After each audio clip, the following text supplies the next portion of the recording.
Welcome back. I hope you are enjoying these lectures as I am giving the historical background to Britain over the next 4 lectures or so. I'm hoping that I can get through the historical section so that I can actually get to the political institutions of Britain. But I think it's really important to understand how these institutions that govern Britain to this day developed historically and how the British political system developed into the modern system it is today. So I turn to a new page that is titled The Glorious Revolution and the Rise of the Prime Minister.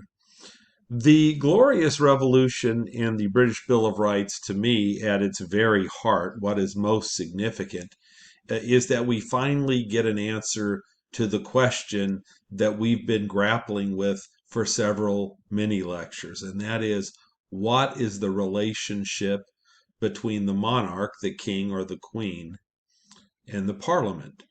We began this odyssey with the king being the most powerful, but with the aristocrats having a certain amount of independence. Under the Henry VIII in the 16th century, we had kind of a co-equal relationship between the monarch and the aristocrats, or now I'm going to call them the parliament. There was a grasp for power by the Stuarts that failed and created a revolution with one king being beheaded, another being deposed. And the Glorious Revolution is where the Parliament gains primacy, where the British Parliament becomes the leading institution of government. That is not to say that the Crown is now powerless, but the Parliament becomes the leading and the presiding institution of government. And of course, today, we have parliamentary supremacy in Britain. Any law that is passed by the House of Commons is law. You cannot take the parliament to court and have a law struck down or declared unconstitutional. In America, we have constitutional supremacy. In the United States, the Constitution is supreme over ordinary acts of the Congress. But this is not true in Britain. In Britain, if the House of Commons passes a law, it becomes the law. And the Glorious Revolution, the British Bill of Rights really are the historical foundations for that supremacy. So don't misunderstand it. As your notes point out, the Glorious Revolution did not mean the rise of mass-based democracy. In fact, I would claim that we really don't see mass-based democracy really until the start of the 20th century, around 1900. Some would say a little earlier than that. Some would actually say a little bit later than that. So in the late 17th century, in 1688, 1689, and even I would claim for nearly 200 years after this, certainly until the first Reform Act of 1832, the nobility, the wealthy, the Church of England dominated Parliament, both the House of Commons and the House of Lords. So if I were to ask you on the exam, what is the significance of the Glorious Revolution, or what is the significance of the British Bill of Rights, it would be the concept of parliamentary supremacy. So in your notes, I have a provision that really lays this out in my mind very clearly. Quote, the Crown cannot enact or suspend laws, raise taxes, or maintain an army without Parliament's consent. So I'm going to rely on someone that I talked about a lot when I teach American government, or Political Science 1 at Merced, or Political Science 1201 at Stanislaus, and that's Alexander Hamilton. I tell the story multiple times about how the best teacher I ever had, my high school government teacher, that was her guru, Alexander Hamilton. And I think Alexander Hamilton is right about this when he stated that he believed the two most essential powers of government are the powers of the purse and the power of the sword. And if you look at that quote, right, cannot raise taxes, there's the power of the purse. Maintain an army without Parliament's consent, that's the power of the sword. And so, in that quote that I gave you, really it demonstrates that the British Bill of Rights is a very important document, not because it gives us mass-based democracy. I'm going to talk about that on the next page. But instead, it's because I believe the British Bill of Rights makes the British Parliament supreme monetarily, over the economy, and certainly over the military. So I listed in the notes the three most important ideas in the Bill of Rights. Some of this is repetition, some of this is new. One, no standing army in peacetime unless Parliament's consent. All right, there's that power of the sword. Two, elections to Parliament will be free. Free from cost, free from the influence of the monarch, etc. Three, in this one you see the influence of this on the American Constitution. Once again, just another reminder. I've probably beat you over the head with this, and perhaps you're tired of even hearing it.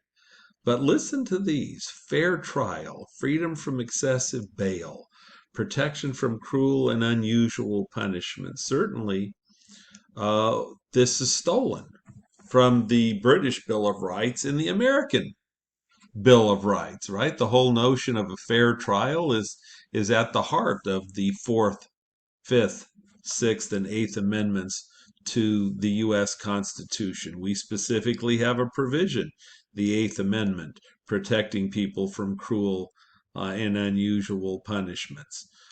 We also have the right to a trial by one's peers. We also have the right to counsel, protection from self-incrimination, and a variety of others. But certainly this notion that citizens have a certain amount of protection from the power of the government, at least in the arena of criminal defendant rights, is something that is laid out in both the British Bill of Rights and certainly in the American Bill of Rights.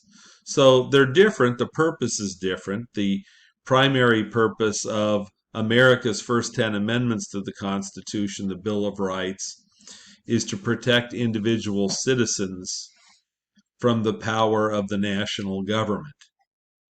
And that was, remember, kind of the price that the Federalists had to pay in order to get the Constitution passed. The Anti-Federalists were leery about national power, and so the American Bill of Rights was an attempt to protect individual liberty and freedom from the intrusive power and authority of the national government. Now, the British Bill of Rights, the purpose is very different here. It does mention some individual rights, so it is part of it, but primarily, the primary purpose of the British Bill of Rights is spelling out Parliament's relationship to the Crown. No laws, no taxes without the assent of the Parliament. And so Roskin doesn't say this, but the way that I would summarize this is that the Bill of Rights reclaimed a new contractual arrangement between the Crown and the Parliament, with now the Parliament as the most powerful actor. And of course, the Parliament has become even more powerful. And of course, today, the monarchy still exists, but the monarch today is primarily a symbol. The monarch is a link to the past, and the monarch plays kind of a psychological cement, holding the country together, with Parliament actually governing the country. And Roskin does point out that there was one last gasp, I think is the term that Roskin uses, to try to reclaim power under George III, but the attempt was short-lived, and the monarchy slowly declined in terms of formal political power after that. Now, there are a few things in this chapter that are missing in my mind, so I wrote them down in the notes. Talked about how the Stuarts really scared the populace of Britain, that the Stuarts were trying to reassert the power of the Catholic Church, the power of the Pope. And in 1701, remember, under William of Orange, remember Mary's husband, Mary died, remember, real young, 32 of smallpox. The year before he died, he was instrumental in terms of working with the Parliament to get the Act of Settlement passed that set the terms for succession to the throne, including the exclusion of Catholics from the monarchy, which becomes important when we get to King George I. King George I is the ancestor of Queen Elizabeth. Queen Elizabeth's family has been the royal family of Britain for over 300 years.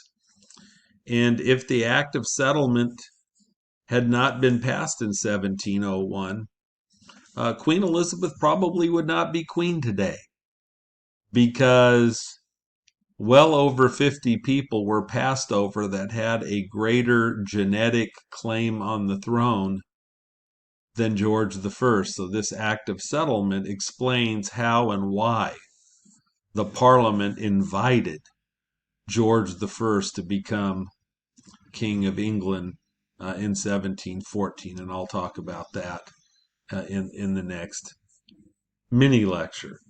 The act also established that only Parliament can or could dismiss judges. There were also a couple of, in my opinion, really important structural changes politically that occurred during the Stuart years that Roskin does not mention.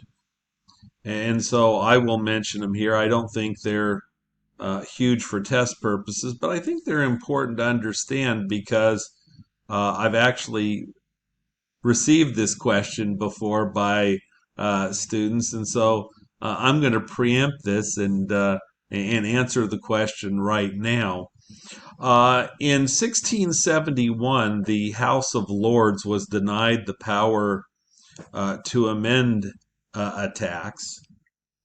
And in 1678, only the House of Commons could originate bills involving expenditure. So if the Parliament was going to spend money, that had to be originated by the House of Commons. Now, the Lords had a veto until 1911, and I'll talk about the Parliament Act of 1911 later. But the 1678 measure has applications for us in the United States. If you look at the American Constitution, one of the provisions is that only the House of Representatives, right, the lower house, just like in Britain, the House of Commons is called the lower house, right? Only the House of Representatives can originate money bills. So here is another example of our founding fathers in drafting a constitution. It is interesting that we fought a revolution against British rule, and yet I have demonstrated multiple times how our founding fathers borrowed ideas from the British political system, and certainly the notion that only the lower house originates money bills is a good example of that. Now, I want to conclude this mini lecture by saying the most obvious example demonstrating this new supremacy of Parliament was when they invited George I from Hanover to become king, and I'm going to talk about this more in the next mini lecture. I told you that the current royal family is descended from him, and that the current royal family has been the head of state for over 300 years. It is intriguing, though, a lot of facts about George I that Roskin leaves out that I will introduce you to in the next mini lecture. Hope you're having a wonderful day. Take care, and I will be back soon.